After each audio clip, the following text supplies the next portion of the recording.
ये है वक्त मीडिया। जबकि उर्दू जबान की देन है कि आज फिल्म इंडस्ट्री की मकबूलियत है, फिल्मों की मकबूलियत है। मैं आपको बता दूं, मैंने मुताला किया है, ऐसा नहीं है।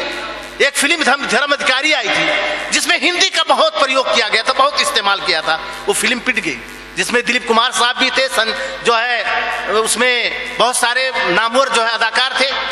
उसमें हिंदी का इतना जोर इस्तेमाल किया गया था कि संस्कृत के अल्फाज इस्तेमाल किए गए थे, नहीं समझ में आए थे। लेकिन जिस फिल्म के अंदर, जिस सीरियल के अंदर, जिस यूट्यूब चैनल के अंदर अगर उर्दू अल्फाज का सहारा ना लिया जाए तो लज्जतदार ना वो खबर होती है, ना वो फिल्म होती है, ना सीरियल होता है। ये है वक्त मीडिया। पासबाने उर्दू मुमरा महाराष्ट्र के जेरे एहतमाम एसके मैरिज हॉल बांसी, जिला सिद्धार्थनगर, उत्तर प्रदेश में 24 मई 2022 को एक शाम दोस्तों के नाम उन्वान से एक शानदार कुल हिंद मुशायरे का इनकाद सैयद अशरफ अली साहब, साबिक रियासती वजीर महाराष्ट्र की सदारत में हुआ। इस मुशायरे की क़यादत की दोस्त नवाज, अदब नवाज, मेहमान नवाज शख्सियत शमीम खान साहब ने, जो सदर हैं कलवा मुमरा विधानसभा एनसीपी महाराष्ट्र के। इस मुशायरे के कन्वीनर रहे अदब नवाज शख्सियत अब्दुल रऊफ चौधरी साहब, सदर दबिस्तान उर्दू मुंबई। मेहमानाने जी वकार रहे शमीम खान साहब के वो दोस्त जो हमेशा उनका शाना बशाना साथ निभाते हैं और हर महफिल की शान होते हैं। उनके इस्माए ग्रामी हैं अशफाक खान साहब, अमीर हसन खान साहब, नसरुल्लाह खान साहब, शुएब खान साहब, डॉक्टर मुमताज शाह साहब, इम्तियाज उर्दू साहब और जफर नोमानी साहब। जबान के ताल्लुक से मैं कहना चाहूंगा कि राजीव गांधी जब हिंदुस्तान के वजीर आजम थे तो उर्दू जबान में रूस से 10 रिसाले निकलते थे, रूस से। और रूस की जो अदबी तरक्की जो हुई हिंदुस्तान के अंदर, बड़े बड़े उदबा और शोरा बुलाए गए, अली सरदार जाफरी, मजरू सुल्तानपुरी और बहुत सारे फिल्मी नगमा निगार को खिराज अकीदत पेश किया गया। उनकी पजीराई हुई, उनकी हौसला अफजाई हुई, उनकी हिम्मत अफजाई हुई। तो मैं कहना यह चाहूंगा कि शमा के अंदर एक इंटरव्यू मोहम्मद रफी साहब, जो आवाजों का जादूगर कहा जाता है, शहनशाह गजल कहा जाता है, मोहम्मद रफी साहब अमेरिका में गए। ये वाकया बता रहा हूं, शमा आज भी मेरे पास है। शमा के अंदर मोहम्मद रफी साहब का एक इंटरव्यू शाया हुआ। उस इंटरव्यू में उन्होंने कहा, जब मैं लंदन के एक कॉन्फ्रेंस में गया तो अंग्रेज लोगों ने देख करके हैरत का इजहार किया और कहा मुझसे कि आप उर्दू लैंग्वेज में आप कोई नगमा सुनाइए। जब मैंने मजरू सुल्तानपुरी, हसरत जयपुरी के नगमों को जब शुरू किया कहना, तो अंग्रेज लोग बड़ी खामोशी के साथ आवाज मेरी सुन रहे थे।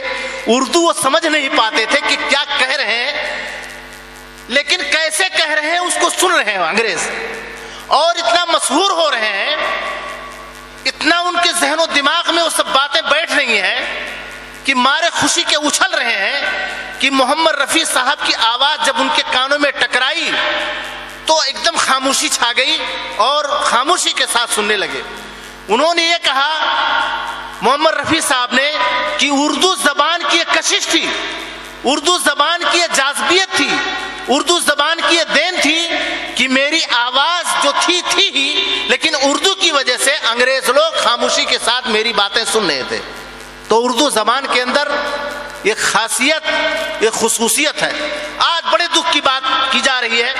मैं अपने हिंदुस्तान की चंद बातें अर्ज करना चाहता हूं कि आज पार्लियामेंट के अंदर जब बहस होती है, असेंबलियों में जब बहस होती है, तो स्पीकर जो होते हैं, जो एमएलए, एमपी या मिनिस्टर्स जो होते हैं, जब खड़े होते हैं तो उर्दू का सहारा लेकर के अपनी तकरीरों को लज्जतदार बनाते हैं। भाई साहब, उर्दू को हमारे मिनिस्टर, एमएलए लज्जतदार जो बनाते हैं उर्दू जबान का सहारा लेकर के।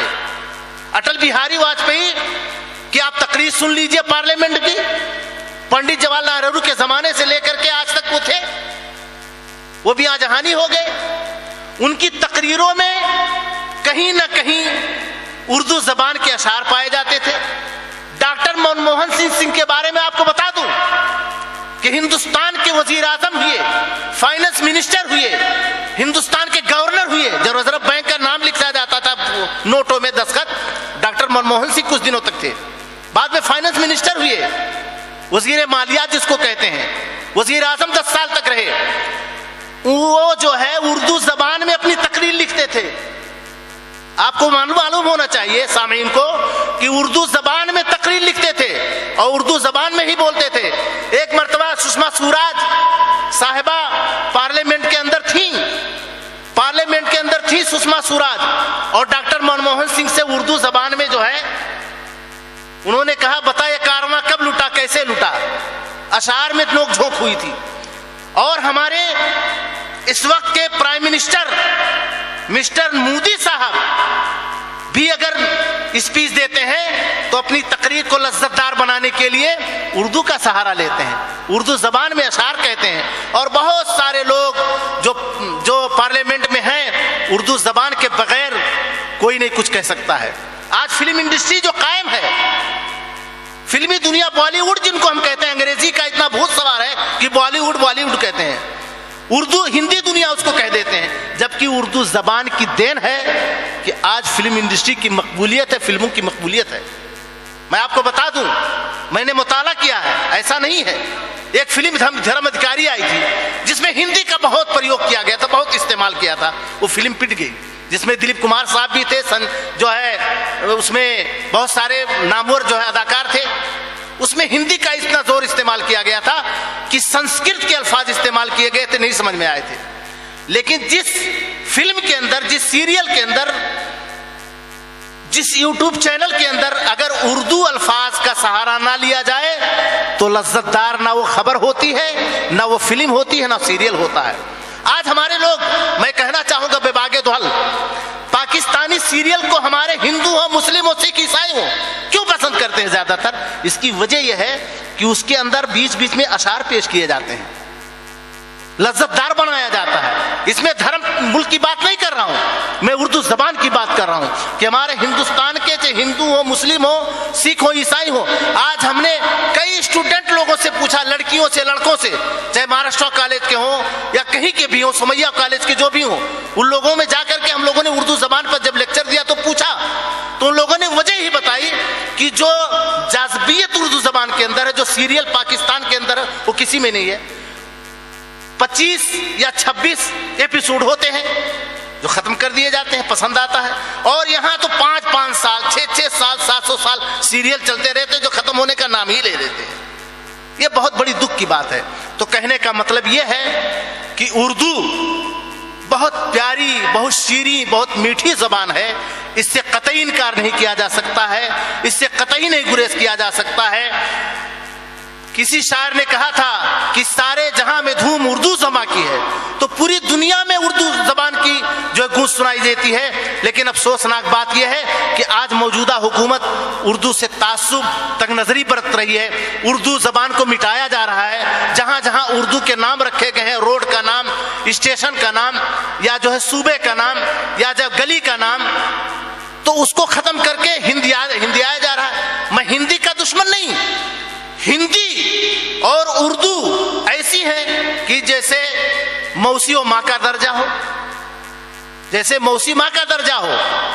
हर जबान प्यारी है, हर जबान बेहतर है, लेकिन उर्दू जबान के अंदर जो जाज़बियत, कशिश, मिठास है वो किसी जबान के अंदर नहीं है। मैं इसी बात को कह करके अपनी बात खत्म करते हुए कहना चाहूंगा, आइए इस तरीके से मुशायरे हुआ करें, अदबी उर्दू नशिस्तें हुआ करें और ऑल इंडिया मुशायरे हुआ करें। आज हिंदुस्तान से ज्यादा टोरंटो, अमेरिका, लंदन में मुशायरे होते हैं, दुबई में मुशायरे होते हैं, जहां अरबी जुबान पढ़ाई जाती है। अरब वाले उर्दू जबान को बाकायदा फाइनेंस करते हैं और मुशायरा करवाते हैं, मुशायरा सुनते हैं। ये बड़ी खुशी की बात है कि सारे जहां में धूम उर्दू जमा की है और उर्दू के फरोग के लिए हम कोशा हो।